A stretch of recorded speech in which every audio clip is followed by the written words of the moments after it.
Isiduko sakwaNyawuza, Nyawuza, Faku, Thahla kaNdayeni, Ziqelekazi, Ngqungqushe, Mpondo, Ndamase, Hlamba ngobubende amanz ekhona, abantwana behlathi elimnyama, Msiza kaNgcondela, Zikode Malandela, iSigcawu esikhulu abathi abafazi sisnawu, Umnombo wekumkani AmaMpondo, Sibiside, Njanya, Mpondo, Sithula, Mthwa, Santsabe, Mkhondwane, Sukude, Hlamba ngobubende, Ziqelekazi, Mhlambana, Tobe, Msiza, Ncedise, Cabe, Ciya, Gangatha, Bhala, Chithwayo, Ndayeni, Thahla, Nyawuza, Ngqungqushe, Faku, Ngqikela, Siqawu, Mahelani,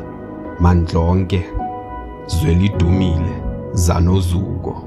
AmaMpondo have for several centuries occupied land between the Mthatha and Mntanzima rivers in the Eastern Cape. AmaMpondweni formed one of the largest parts of Transkei, a former independent apartheid republic. It is alleged that during the reign of King Faku, the boundaries of Mpondo land consisted of Mzikhulu River in the east, Hlamba Mountains in the north, and the Indian Ocean in the south. The name AmaMpondo was conjured to personify and symbolize the fact that their land was shaped like horns when including the land of their twin clan, AmaMpondo. This also made it easier to tell educational stories about their history. AmaMpondo are a nation independent of AmaXhosa. They hail from the Great Lakes and are descendants of the Embo Empire. Abembo reached the Great Lakes via the Nile River after leaving Kush. Other kingdoms in the Eastern Cape who come from the Embo Empire are AmaMpondo, AmaMpondo, AmaXesibe, AmaBomvana, naMahlubi, whose king is based in Natal.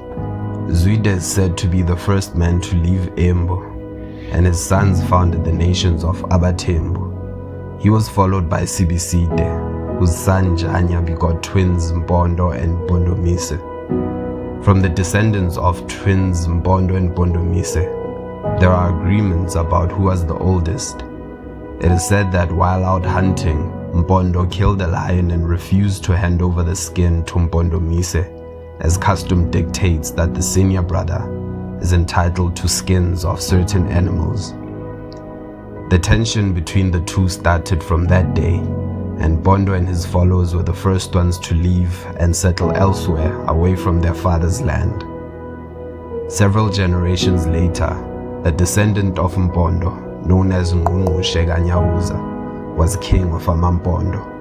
He succeeded his father, King Nyawuza, in June 1782 and reigned until his death in 1818. Sometime in the 1810s, King Ngqungqushe intervened in a succession dispute among AmaBomvana, who had been a Mpondo vassal state for centuries, on behalf of his son-in-law, Ngezana, who was married to King Ngqungqushe's daughter.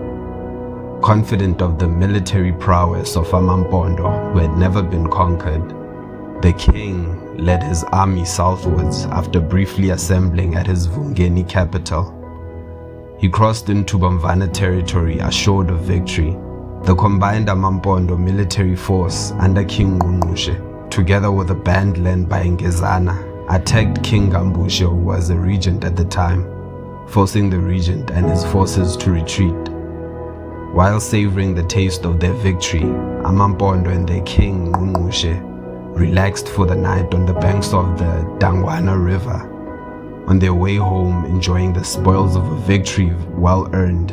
Unbeknownst to them, the AmaBomvana regent, King Ngqungqushe, had reorganized his forces and surprised the relaxed AmaMpondo military army with great force. In the ensuing chaos, King Ngqungqushe's royal guard was overtaken and King Ngqungqushe Nyawuza was killed in the battle. Having not secured the succession of his heir, the young Prince Phakani kaNgqungqushe, the king was to be succeeded by his lower-ranking son, Prince Faku kaNgqungqushe, who usurped the throne King Faku was born around 1780 in Palmerton, Lusikisiki, and is regarded as the greatest king of AmaMpondo. Sometime in 1824, amabutho from KwaZulu, led by Mthatha, King Shaka's most trusted general, were in pursuit of Mazikane, a Baca king who had fled southwest from present-day Natal to avoid Zulu raids. Failing to locate Amabaca, Mthatha made the decision to seize Mpondo cattle, as he did not want to return to Shaka empty-handed. The king of AmaMpondo, Faku kaNdayeni, delegated command of his army to his 25-year-old son, Ndamase, whom the historian J.H. Soga describes as a man of courage and resource. Mobilizing his force with amazing speed, Ndamase intercepted the invading Zulu and inflicted serious casualties on 3 amabutho. The Mpondo warriors, with their distinctively long braided hair, watched as AmaZulu ran from the fight. In turn, Mthatha, the Zulu commander, reinforced his army with more men, and AmaMpondo were compelled to break contact, giving AmaZulu enough time to leave the battlefield. Zulu oral history maintains that as their warriors were moving along the coast toward their home, King Faku used umuthi to send hyenas to attack them. The hyenas ate a number of the Zulu warriors and their cattle, and continued to follow AmaZulu until they crossed Itugela and reached Zululand. The hyenas were really just Mpondo warriors with their hunting dogs, who pursued and harassed the Zulu army as they ran away. During the return journey, Mthatha and his Zulu men, who had lost all their cattle, were obliged to eat melons, amabece, and wild plants. AmaZulu later named this disastrous operation Impi Amabece. At the same time as the raids in Pondoland, Henry Francis Fynn and a few other British traders set up a station at Port Natal, today known as Durban, on land that was given to him by King Shaka as a reward for providing gunmen as mercenaries in his war against King Zwide and abantwana, where Shaka emerged victorious. Throughout September and October 1824, Fynn conducted a personal reconnaissance of Mpondo land and returned to his station to organize a larger expedition. Early in 1825, Fynn visited Faku, who initially suspected him of being a Zulu spy. However, as the Mpondo king did not want to provoke further attacks and probably wanted to promote commerce, he eventually permitted Fynn to travel as far west as the Mthatha River to locate areas where elephants could be hunted for ivory. In addition, Faku allowed this British merchant to establish a temporary trading post with one of his sub-tribes east of the Mzimvubu River. Fynn remained there for 9 months before returning to Port Natal. Throughout 1826, Fynn became a regular visitor to Mpondoland, and in 1827 he established a station near the Mzimkhulu River, which attracted around 2,000 African followers who became Henry Fynn's private army. Fynn hunted elephants for ivory, stole cattle, and abducted many Africans to sell as slaves to the American and Brazilian ships at Port Natal. Because London had outlawed the slave trade in 1807, the Port Natal merchants had to conceal this activity. But the demand for slaves increased in South Africa because slave ships were driven from the West African coast by the British Navy. Since Shaka's first attack on AmaMpondo in 1824 had been a dismal failure, he supplemented his army with Henry Fynn's musketeers, and in May 1828, a combined force of AmaZulu and Henry Fynn's private army went to attack the Mpondo kingdom. This time, King Shaka personally led his army, but stayed behind at the Mzimkhulu River, where Fynn had a large post.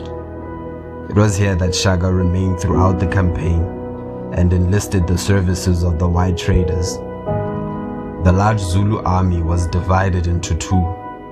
One group would attack Faku and the other would attack Mazikane. The battlefield upon which amaBhaca were assaulted was the Nunge mountain range.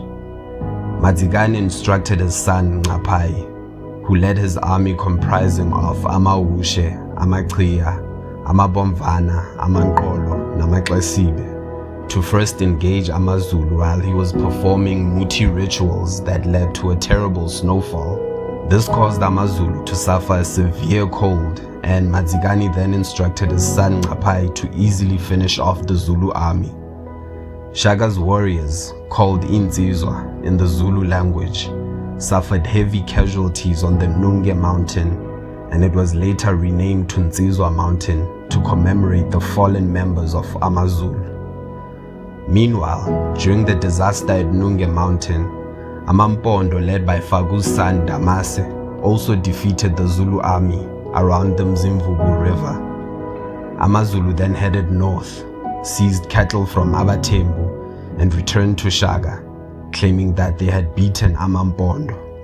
However, since the captured cattle did not have long horns, like typical Mpondo cattle, the Zulu king knew that his army had been defeated and sent its dishonest commanders to campaign against amaShangana in what is now Mozambique.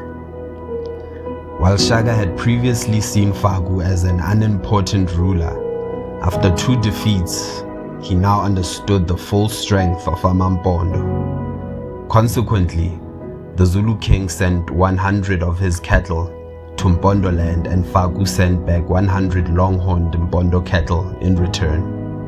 This cemented an alliance of mutual respect between King Shaga and King Faku. Since the British officials in Cape Town and London would have disapproved of Henry Fynn's warlord activities, Fynn wrote to the colonial authorities and omitted his participation in the battle, maintaining that it was King Shaga who had attacked AmaMpondo and warning that amaZulu would soon attack the colony. 2 months after the incident, Major Dundas, who was in charge of a colonial patrol from the Cape, visited Faku's capital. The Mpondo king claimed that Fynn was present with the invading army and that there were other white people with Fynn. Faku identified Lieutenant Francis Farewell and Henry Ogle, colleagues of Fynn from Port Natal, as having been among the raiders. In fact, Faku showed Dundas a Mpondo man who claimed that it was Fynn who had shot him in both thighs during the raid. Fynn later admitted that some of the African employees he'd employed had raided the cattle. King Faku's military activity throughout the rest of 1820 proves that AmaMpondo had not been damaged by the Zulu assaults. Faku later returned to Gauteng, leaving Ndamase's eldest son to rule on his behalf on the west of Mzimvubu River. Faku was the last king to rule over a united Mpondo kingdom.